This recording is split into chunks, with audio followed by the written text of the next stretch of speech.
Merci à l'IFEC de m'avoir invité à ce colloque. Alors,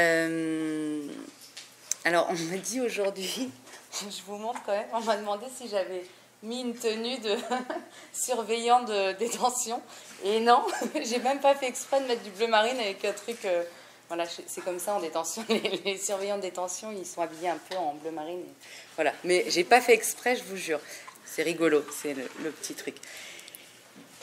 Et ça fait bizarre d'être devant un amphi comme ça. Bon, alors, je m'appelle Sonia Boros. J'ai un parcours un peu classique dans le sens où j'ai fait une brève, un petit peu de psycho. Et puis après, je suis partie comme éduc. J'ai toujours travaillé avec des enfants en difficulté sociale et familiale. Donc depuis 2001, je travaille comme éduc. J'ai passé les concours d'éduc, voilà, et j'ai fait la formation d'équithérapie avec la SFE 2006 à 2008 dans la session 1. Voilà. Et en fait, j'ai découvert en 2007, durant mes études d'équithérapeute, un autre public que je ne connaissais pas, c'était le public adulte, parce que je suis partie aux États-Unis, à Los Angeles, faire un stage, parce que je voulais voir ce qui se passait un peu outre-Atlantique, et j'ai découvert le public des personnes dépendantes. Alors c'est un public, c'est un peu comme la drogue, c'est soit on accroche, soit on n'accroche pas. Et moi j'ai accroché, j'ai voulu développer la possibilité de travailler avec ce public-là, qui est un public pas évident. Pas beaucoup de monde aime travailler avec ce public, qui est assez difficile.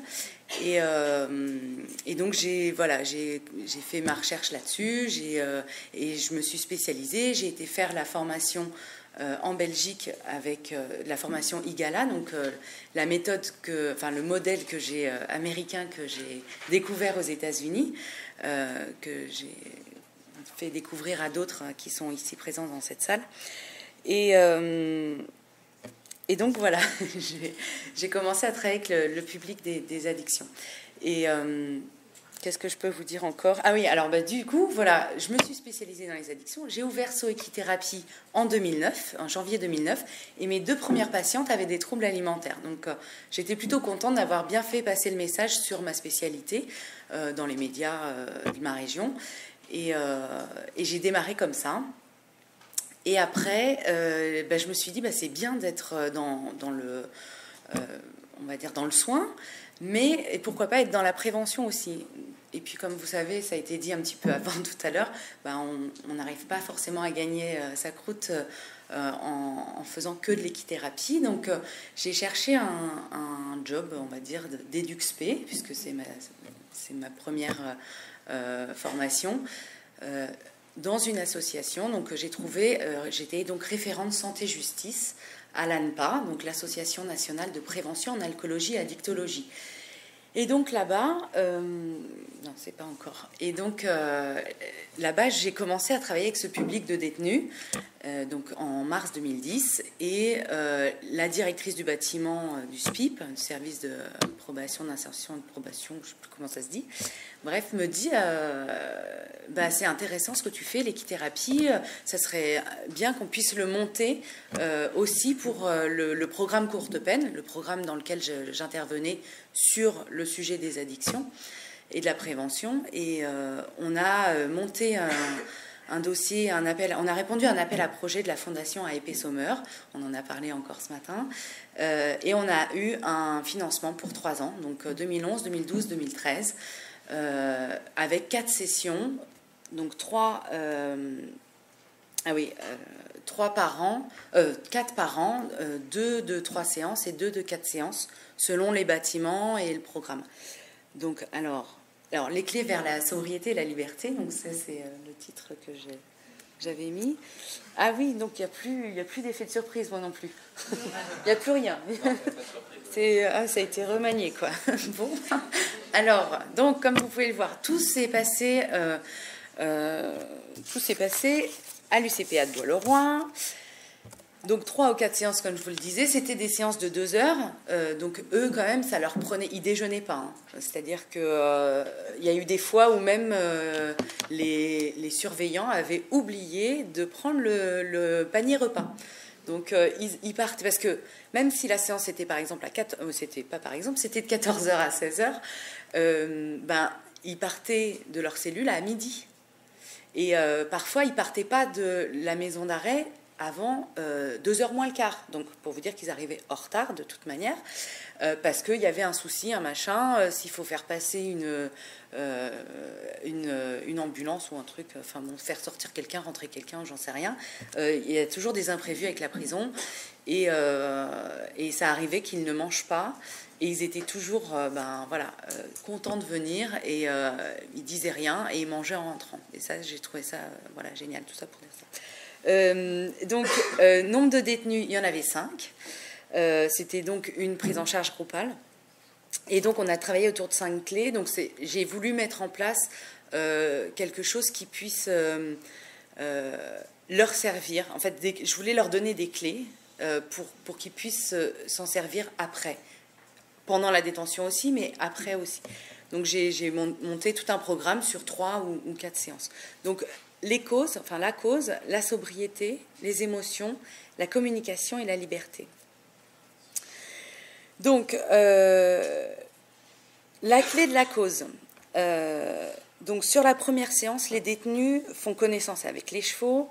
On observe leur façon d'aborder le cheval.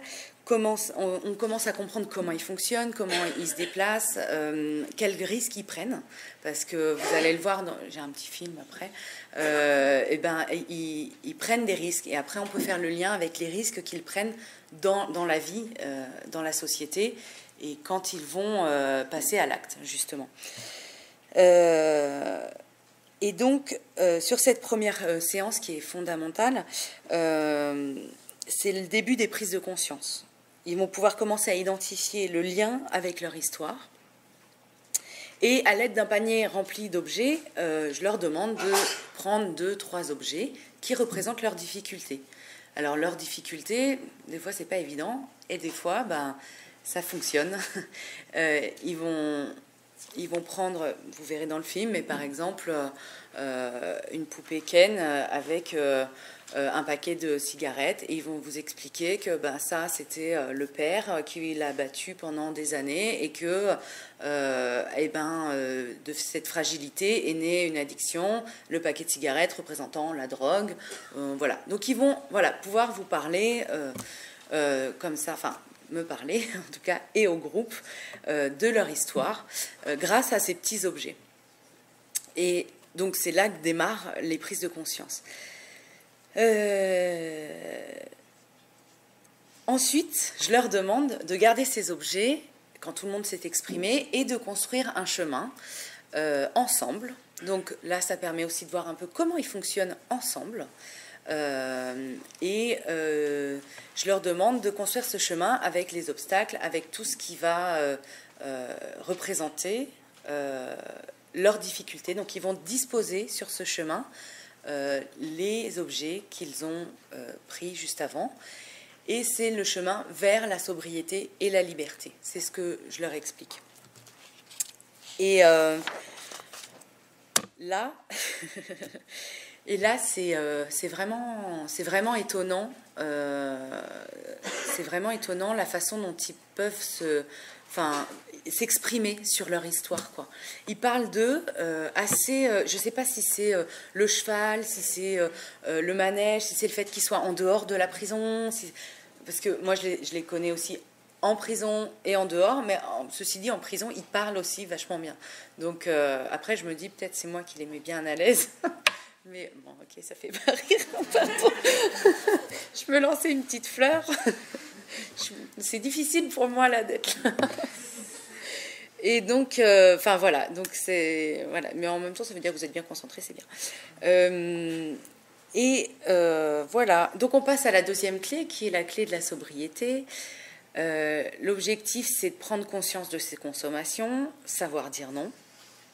Donc, à travers les différents exercices durant les séances, on travaille leur rapport aux consommations. Donc que ce soit dans le premier exercice ou dans les exercices qui suivent sur les 3 ou 4 séances. Donc vous imaginez qu'il y a à peu près 2 à 3 exercices par séance. Donc il y en a un certain nombre. Et notamment, par exemple aussi, quand ils récompensent le cheval. Donc moi, j'ai pour habitude de leur demander de récompenser leur cheval, leurs chevaux même, parce qu'il y en a plusieurs, leurs chevaux à la fin de la séance. Et dès la première séance, je leur donne un sac de pain, des pommes, etc. Et ils sont capables de vraiment tout donner. Et donc je leur demande un petit peu, qu'est-ce que ça reflète pour eux, le fait de ne pas pouvoir s'arrêter, parce que des fois il y en a qui me disent mais combien on en donne, est-ce que je dois m'arrêter, mais ils sont pas sûrs, quoi. Donc c'est aussi une manière de se dire voilà, je pourrais donner sans limite parce que je ne sais pas me limiter moi-même pour mes consommations. Et donc je propose aussi un exercice qui est de construire son monde, donc avec ses limites. Je leur demande de choisir où le placer dans le manège, de quelle grandeur il va être, et autant d'éléments qui vont leur permettre, encore une fois, de comprendre comment ils fonctionnent en société et face aux produits. Pourquoi ? Parce que après, je leur donne des morceaux de pain, des granulés, des carottes, ce que vous voulez, quelque chose qui est visible et en tout cas qui a de l'odeur pour le cheval. Et les chevaux vont essayer d'aller chercher le pain, la carotte, les granulés. Et leur objectif, je leur demande de repousser les chevaux. De les mettre à distance, parce que ces chevaux représentent à ce moment-là leur addiction, les produits qu'ils consomment. Et c'est souvent difficile. Alors ils expliquent, oui, mais non, mais c'est pas possible parce qu'il est gentil quand même. Je dis, oui, mais en même temps, les consommations, c'est bon aussi, hein, on apprécie de les consommer. Donc il faut savoir mettre à distance, ce qui peut être dangereux pour soi. Je ne sais pas si je vous ai tout dit. En fait, j'ai du mal avec les trucs là comme ça.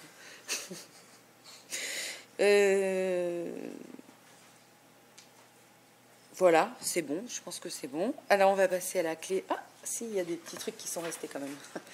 La clé des émotions. Donc, pourquoi ? Alors, il a quand même été prouvé que les consommations surviennent généralement lors d'émotions ressenties, mais non identifiées par la personne, ni exprimées. Donc, c'est pourquoi la consommation venait là en béquille à un mal-être parfois très ancien.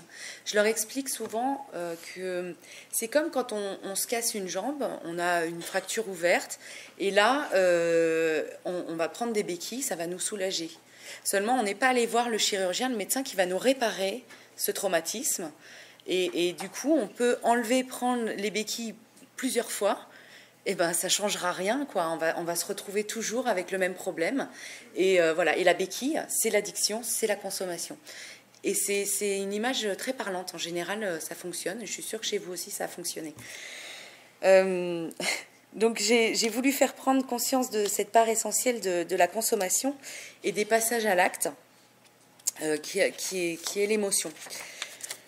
Donc pourquoi ? Donc essayer d'identifier ce qui fait monter l'émotion, c'est surtout identifier l'émotion en question. Donc, parce que beaucoup d'entre eux n'arrivent pas à identifier leurs émotions.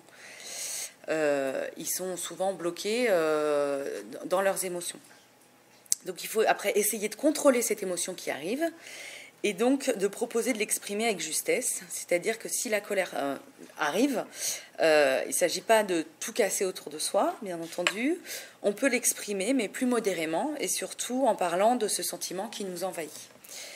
Il faut savoir que c'est des gens qui sont vraiment souvent tellement bloqués dans leurs émotions que, voilà, justement, dès qu'il y a quelque chose qui arrive, et surtout en détention, où là, tout est quadruplé, voire plus que ça, ils sont à fleur de peau tout le temps.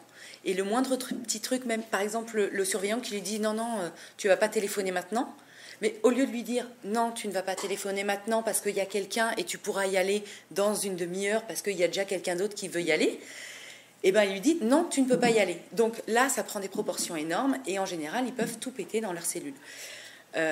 Et c'est aussi là, des fois, la difficulté des surveillants parce qu'ils sont tout seuls pour peut-être parfois 100 détenus, et ils ne peuvent pas prendre le temps de bien communiquer avec les détenus. Parfois, ils y arrivent, mais parfois pas.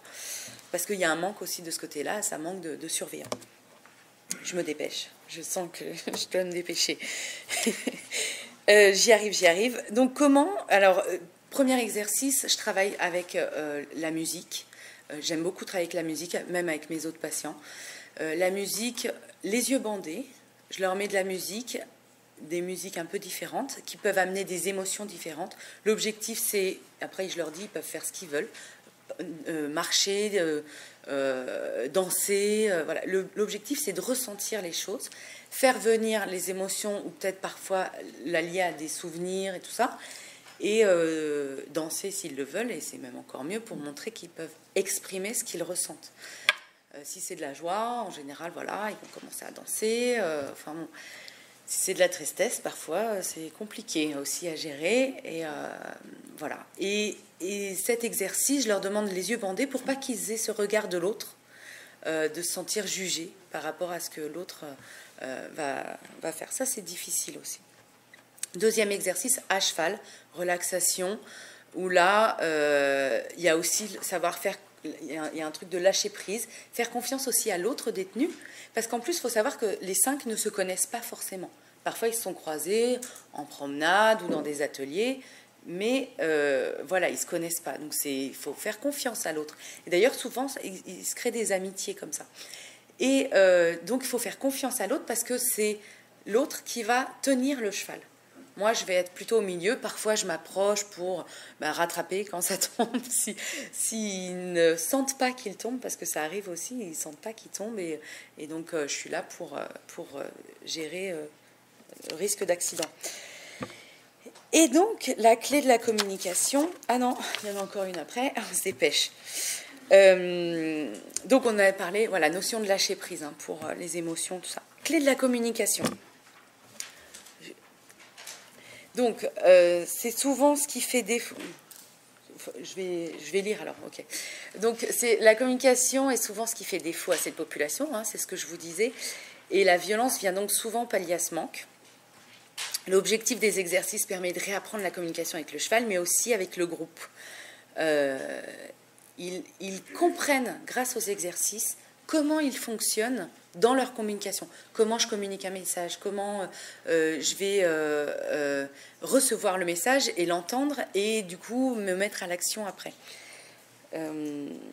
Par exemple, dans l'exercice du chemin vers la sobriété dont je vous ai parlé, on peut observer et analyser tout ça avec eux parce que je leur pose les questions à la fin de qui a pris les initiatives, qui décide de la finalité, qui fait sans parler, qui propose, qui impose, qui se laisse guider, pourquoi. Voilà, tout ça, c'est des questions que je leur pose et on arrive à comprendre ensemble et ils arrivent à dire, bah oui, en effet, moi je suis plutôt quelqu'un qui suit parce que je ne sais pas prendre le lead sur quelque chose. Le leadership chez cette personne, du coup, est assez faible. Autant de questions qui sont reprises après chaque exercice dans les briefings. La clé de la liberté. Alors, c'est la combinaison des 4 clés que je viens de vous énumérer qui va leur permettre de se réinsérer dans la société et d'avoir un retour à la sobriété par rapport à leur addiction. Mais la liberté demande des efforts à fournir et notamment de rester dans le cadre. Ah, j'ai oublié de... Voilà. Rester dans le cadre et respecter les règles de la société. Donc, je propose durant les exercices des règles simples. Elles sont parfois difficiles à respecter car elles demandent d'aller chercher des ressources au plus profond de soi. Si ces règles sont en frein, ils doivent, ensemble, trouver une conséquence à réaliser ici et maintenant. Conséquence qui peut être soit négative, soit positive. Ça, c'est eux qui la choisissent. On remarquera qu'ils prennent souvent une conséquence négative, on le verra dans le petit film, parce que c'est toujours ce qu'ils ont connu. Voilà, c'est quand je fais un truc quand je respecte pas quelque chose, je choisis quelque chose, enfin, j'ai un retour négatif. Et ces règles à respecter sont comme ça simples, mais si vous l'essayez chez vous, vous verrez. Ne pas toucher, ne pas attirer comme si on avait de la nourriture et ne pas parler. Donc, pour vous dire que c'est compliqué, il faut vraiment qu'ils aillent chercher au fond d'eux-mêmes. Et puis, c'est des gens qui sont souvent hors du cadre, tout le temps même. Donc, je leur demande de rester dans le cadre. Et ça, c'est compliqué. Hein. On se rend compte que des fois, ils peuvent 10 fois, 15 fois, 20 fois transgresser la règle, quoi. Parce que ça va plus vite. Bah oui, forcément, on a plus vite ce qu'on veut. Et ça, c'est en lien aussi avec les consommations, quoi. Si on va transgresser les règles pour vite avoir notre truc qui va nous soulager, quoi. D'accord ? Que ce soit les drogues comme héroïne, cocaïne, ou les drogues sans produit comme les addictions aux jeux, jeux vidéo, etc. Voilà, donc je vous propose un petit film qui a été réalisé par Florence Gaillard.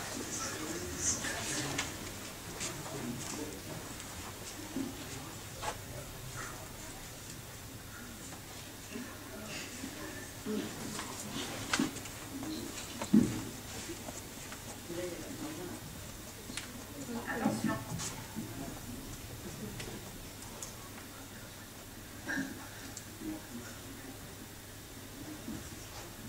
Le langage des choses est quoi? Corporel.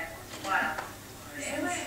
Par exemple, la relation qu'a eue Luffy avec Violette tout à l'heure, déjà d'une, je dirais qu'il s'est un peu mis en danger aussi. Et oui, Violette, elle a touché les oreilles, elle a tourné les fesses, et vous étiez vraiment très proche. Mais oui, vous étiez là, et elle aurait pu vous taper. Vous n'en êtes pas sûr? Si?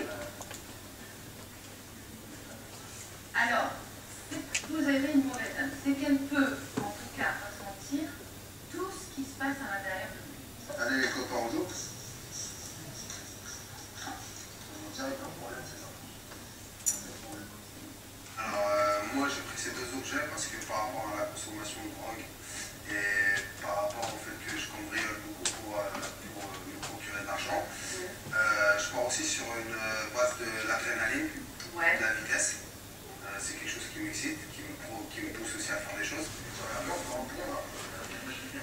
Maintenant, je vais vous demander de choisir un cheval et de traverser ce chemin avec le cheval.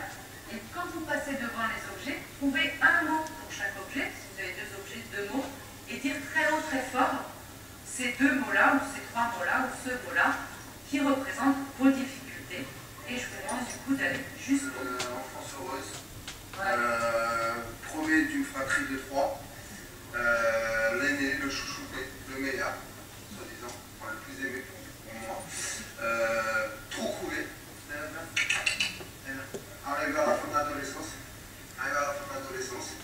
Là, c'est un moment où une explosion. C'est une explosion. Et mon objet me représente pour moi l'adrénaline. Mais j'ai plus envie de dire explosion. Explosion. Explosion.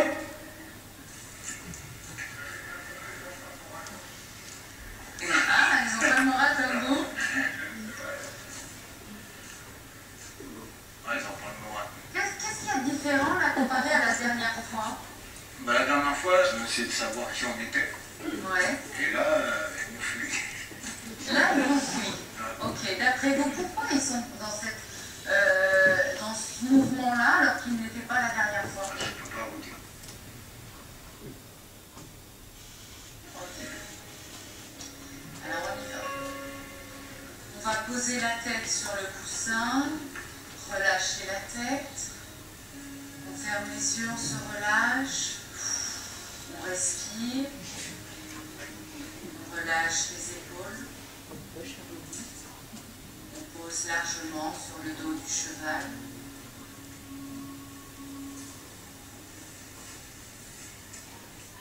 Alors comme je vous l'ai dit la semaine dernière, c'est un exercice difficile. C'est un exercice qui va vous demander d'aller, de ressentir vos émotions, les exprimer si vous avez besoin. C'est un peu un mélange de tout ce qu'on a vu sur les 3 dernières séances. Hein. Objectif de cet exercice. Il va falloir que le cheval entre dans les 3 enclos, dans l'ordre que vous voulez. Une fois qu'il aura fait ça, il va falloir qu'il passe la barre. Et la barre qui représente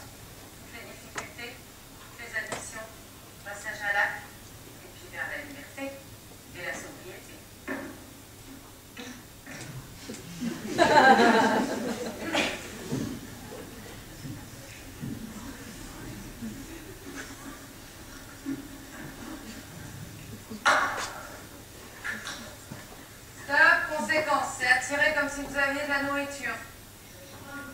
Comme, ben, c'est pareil.